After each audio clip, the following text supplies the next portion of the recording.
En février 2025, au-dessus des eaux contestées de la mer de Chine méridionale, un hélicoptère militaire chinois s'est approché à moins de 3 mètres d'un avion de patrouille philippin. Les pilotes philippins ont hurlé dans la radio, exigeant que l'appareil s'éloigne immédiatement.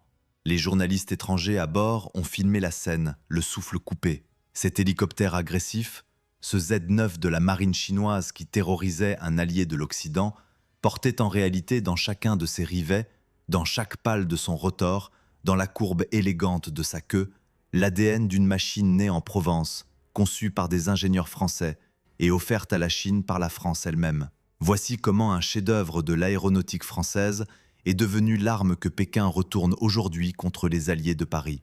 Tout commence dans le sud de la France, à Marignane, au début des années 70. La société aérospatiale, héritière d'une longue tradition aéronautique française, travaille alors sur un hélicoptère léger monomoteur baptisé SA-360 Dauphin. Les ingénieurs sont confiants, le design est élégant, mais le marché se montre impitoyable. Seulement 34 exemplaires de série sont produits entre 1976 et 1977. Un échec commercial cuisant. Les concurrents américains et italiens dominent le segment, et le Dauphin monomoteur ne convainc personne. Pour n'importe quelle autre entreprise, ce fiasco aurait marqué la fin de l'aventure. Mais les ingénieurs de Marignane ne sont pas du genre à abandonner. Ils comprennent immédiatement que le problème est structurel. Un seul moteur ne suffit pas pour les missions exigeantes, surtout au-dessus de la mer. Il faut un appareil bimoteur, plus puissant, plus fiable, capable de voler même si l'un des deux moteurs tombe en panne. Dès 1973, Aérospatiale annonce le développement du SA-365 Dauphin 2, une version entièrement repensée avec 2 turbines. Mais la véritable révolution de cet appareil ne réside pas dans ses moteurs. Elle se cache dans sa queue. Quelques années plus tôt, en 1968, 2 ingénieurs français ont changé pour toujours l'histoire de l'hélicoptère. Paul Fabre, un aérodynamicien né à Aix-en-Provence, et René Mouille, son collègue chez Sud Aviation, ont eu une idée que tout le monde jugeait folle. Au lieu du rotor de queue classique, ces pales exposées qui tournent à l'air libre et qui ont tué des dizaines de techniciens au sol au fil des décennies, ils proposent d'enfermer le rotor dans un carénage circulaire intégré à la dérive verticale. Un ventilateur dans un tunnel, en quelque sorte. Fabre, fidèle à ses racines provençales, baptise son invention d'un mot occitan, fenestro, qui signifie petite fenêtre ronde. Le nom évoluera en fenestron et deviendra l'une des marques déposées les plus célèbres de l'aéronautique mondiale. Le 12 avril 1968, le deuxième prototype de la Gazelle SA-340 décolle de Marignane avec ce drôle de dispositif à l'arrière. Le vol est un succès total. Le fenestron protège les personnes au sol, résiste aux impacts de corps étrangers, réduit considérablement le bruit et offre une efficacité de poussée supérieure de 20% à celle d'un rotor classique en vol de croisière. C'est une percée technologique que personne d'autre au monde n'a réussi à égaler.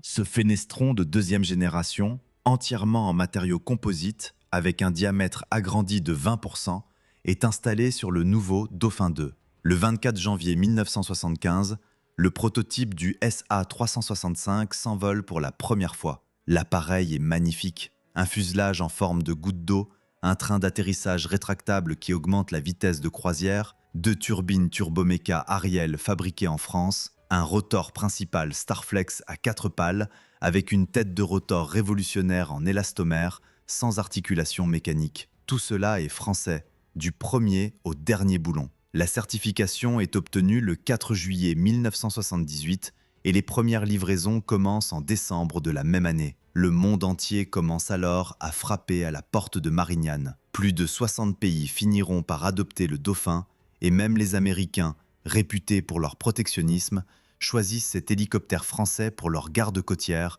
sous le nom de HH-65 Dolphin. À ce jour, ces appareils ont accumulé plus d'1,5 million d'heures de vol au service des sauveteurs américains. Le 500e Dauphin est livré en 1991, puis le 1000e au début des années 2010. Un triomphe absolu pour l'industrie française, né des cendres d'un échec. Et c'est précisément ce triomphe qui va attirer l'attention d'un pays immense, désespéré est prêt à tout pour rattraper son retard technologique. Un pays qui, en 1980, ne sait même pas fabriquer un hélicoptère correct. Ce pays, c'est la Chine.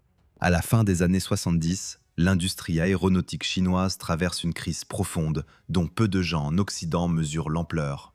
La révolution culturelle, lancée par Mao Zedong en 1966, a ravagé le pays pendant une décennie entière. Les universités ont été fermées, les scientifiques humiliés, les ingénieurs envoyés travailler dans les champs de riz. Des programmes entiers de recherche ont été réduits en cendres.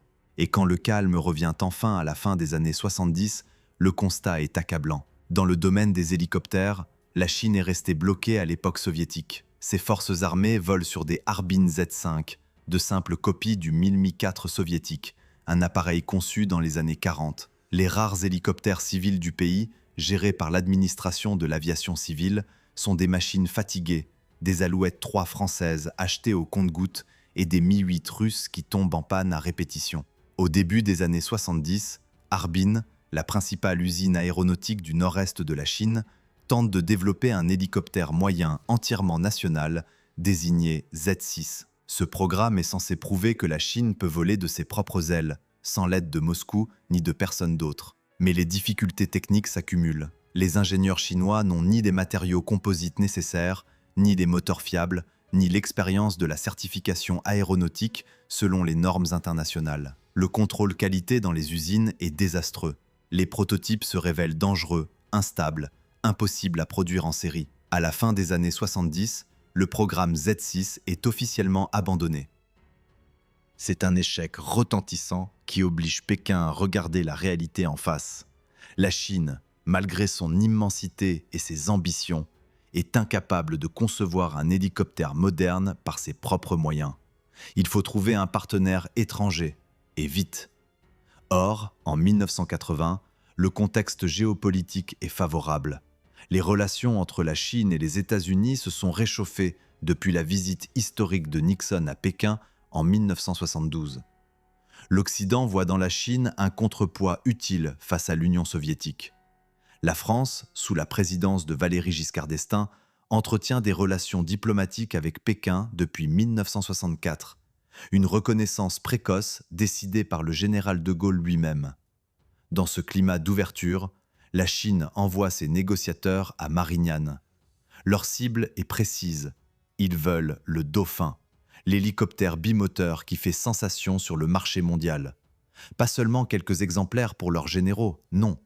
Ils veulent les plans, les secrets de fabrication, les techniques de production et le droit de le construire chez eux. Le 2 juillet 1980, un accord historique est signé entre la société chinoise CATIC et les françaises Aérospatiale et Turboméca.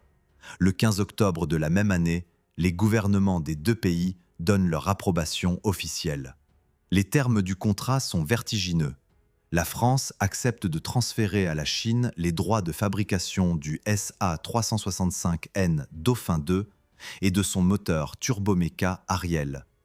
L'accord prévoit l'assemblage de 50 hélicoptères et de 100 moteurs selon un programme progressif divisé en 6 phases. Lors de la première phase, les Chinois se contentent d'assembler des machines à partir de kits complets fournis par la France. Chaque pièce, chaque vis, chaque câble électrique arrive de Marignane dans des caisses soigneusement étiquetées. Les techniciens de Harbin apprennent à monter un appareil qu'ils ne comprennent pas encore. Puis, phase après phase, la part des composants fabriqués localement augmente, jusqu'à ce que la Chine soit théoriquement capable de produire le Dauphin de manière autonome. Mais le transfert de technologie ne se limite pas à expédier des caisses de pièces détachées. La France envoie ses ingénieurs en Chine et accueille les techniciens chinois dans ses usines. Plus de 100 spécialistes chinois font le voyage jusqu'à Marignane pour des stages de formation et des visites techniques. Rien que sur le site de Harbin, 25 programmes de formation sont organisés, formant plus de 1200 personnes. Les Français découvrent alors l'ampleur du gouffre technologique. Les usines chinoises ne disposent même pas de bancs d'essai de fatigue, pourtant obligatoires selon les normes d'aérospatiale pour certifier les composants critiques. Sans ces tests, aucune pale de rotor, aucun réducteur ne peut être monté sur un appareil destiné à voler.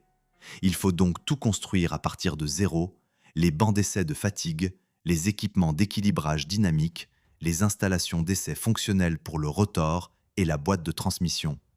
Les Français supervisent chaque étape, imposent leurs standards, vérifient chaque procédure. Le mot d'ordre est clair depuis Marignane. Aucun compromis sur la qualité. Les 28 premiers hélicoptères sont assemblés intégralement avec des kits français. Chaque appareil est une copie conforme du Dauphin sorti des chaînes de Marignane, portant simplement la désignation chinoise Z9, un nom qui signifie hélicoptère numéro 9 dans la nomenclature militaire chinoise. Le moteur Turbomeca Ariel 1C reçoit le code local WZ8A, la cellule est produite à Harbin, la transmission à l'usine de moteurs de Harbin et les pales de rotor sont sous-traitées à l'usine de Baoding. Toute une filière industrielle chinoise naît ainsi autour d'un seul appareil français. Pourtant, dans les cercles militaires occidentaux, beaucoup ricanent. Un pays qui ne savait pas fabriquer un hélicoptère décent il y a 5 ans prétend maintenant assembler un Dauphin. Les experts les plus sceptiques parient que la Chine n'ira jamais au-delà de l'assemblage de kits, que la complexité du fenestron et du rotor Starflex dépasse de loin ses capacités industrielles. Personne ne soupçonne encore que Pékin a une vision bien plus ambitieuse que de simplement visser des boulons français. Le premier Z9 assemblé à Harbin prend son envol en 1981. Les observateurs occidentaux présents sur place notent que la machine est strictement identique au Dauphin de Marignane. Même fuselage profilé, même fenestron à l'arrière, même train rétractable, même bruit caractéristique des turbines Ariel. Seuls les marquages militaires chinois trahissent l'origine de l'appareil. Le 6 février 1982, le premier vol de réception officiel est enregistré. L'hélicoptère fonctionne, mais la route vers l'autonomie s'annonce bien plus longue que prévu. Car assembler des pièces françaises est une chose, les fabriquer en est une toute autre. Dès que les ingénieurs de Harbin tentent de remplacer certains composants importés par des équivalents produits localement, les problèmes surgissent. Certains alliages métalliques utilisés par Aérospatiale n'existent tout simplement pas dans l'industrie chinoise. Les tolérances de fabrication, ces marges infimes qui font la différence entre un composant fiable et une pièce dangereuse, ne sont pas respectées avec la même rigueur. Le contrôle qualité, malgré les formations dispensées par les Français, reste en dessous des standards exigés à Marignane. Les premiers appareils à composants mixtes doivent subir des séries de tests supplémentaires, et plusieurs lots de pièces chinoises sont rejetés. Le processus de certification traîne en longueur. Il faut attendre 1987, soit 6 ans après le premier vol, pour que le Z9 obtienne enfin son certificat de navigabilité auprès des autorités chinoises.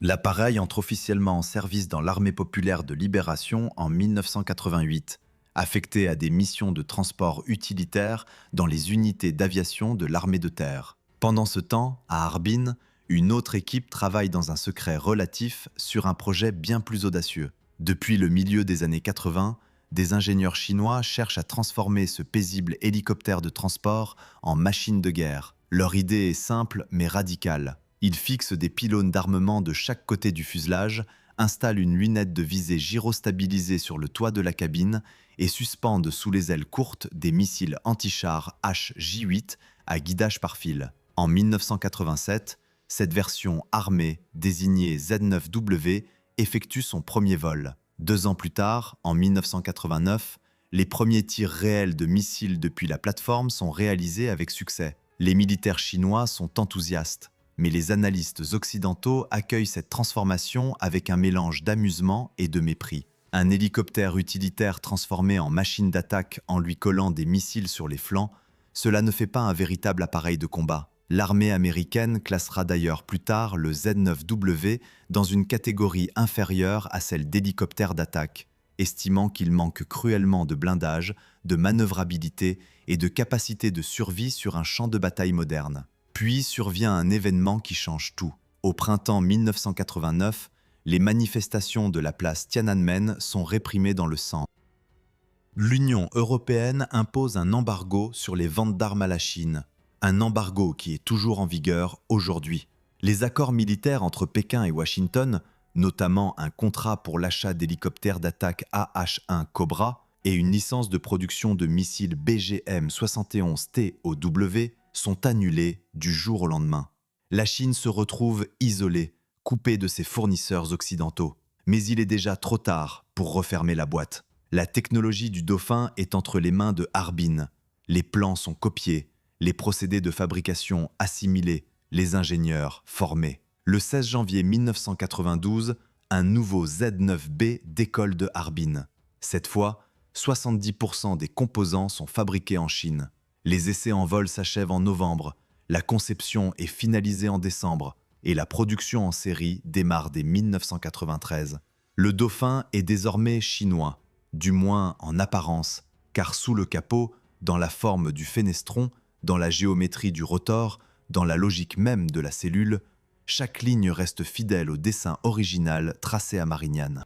Avec le Z9B en production série, Harbin ne ralentit pas. Au contraire, l'usine du nord-est de la Chine accélère. De nouvelles variantes sortent des chaînes à un rythme que personne en Europe n'avait anticipé. La marine chinoise reçoit le Z9C, une version navalisée, équipée d'un radar de veille de surface KLC-1 en bande X, d'un sonar trempé basse fréquence et de torpilles légères. Ces appareils prennent place sur les ponts arrière des frégates type 053 et 054, des destroyers type 052D et même des corvettes type 056. En quelques années, le Dauphin français, reconverti en chasseur de sous-marins chinois, patrouille dans des eaux que Pékin revendique comme siennes. La version est également exportée au Pakistan sous la désignation Z9EC, équipée pour la lutte anti-sous-marine à bord des frégates de classe Zulfikar. Mais le véritable coup de théâtre éclate en 2002. Cette année-là, Harbin obtient la certification chinoise pour une nouvelle variante baptisée H410A. Cette version embarque des moteurs nettement plus puissants, les WZ8C de 635 kW.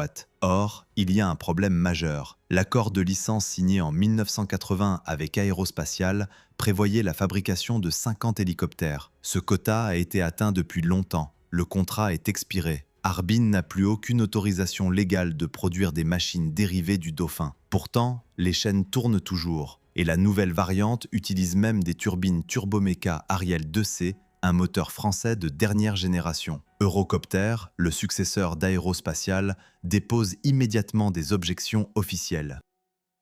Les juristes de Marignane dénoncent une violation flagrante de la propriété intellectuelle. Commence alors une période de négociations internationales extrêmement tendues entre Paris et Pékin, au cours desquelles diplomates et industriels tentent de trouver une issue acceptable pour les deux parties. Le différend finit par se résoudre par voie diplomatique, et la coopération reprend, mais l'épisode laisse un goût amer en France. Le message de Pékin est limpide. La Chine a appris ce qu'elle avait à apprendre, et elle ne compte pas s'arrêter. En 2005, une version encore plus avancée apparaît, le Z9WA, doté de capacités nocturnes grâce à un système infrarouge FLIR installé sous le nez et d'un viseur de casque domestique compatible avec toute une gamme de missiles anti-chars et anti-navires. Certains observateurs occidentaux commencent à hausser un sourcil. L'hélicoptère utilitaire qu'ils moquaient 20 ans plus tôt se transforme progressivement en une plateforme polyvalente déployée sur tous les théâtres opérationnels chinois. Puis vient la métamorphose la plus spectaculaire de toutes. Les ingénieurs de Harbin décident de pousser la logique jusqu'au bout en créant un véritable hélicoptère de reconnaissance et d'attaque à partir de la cellule du Z9.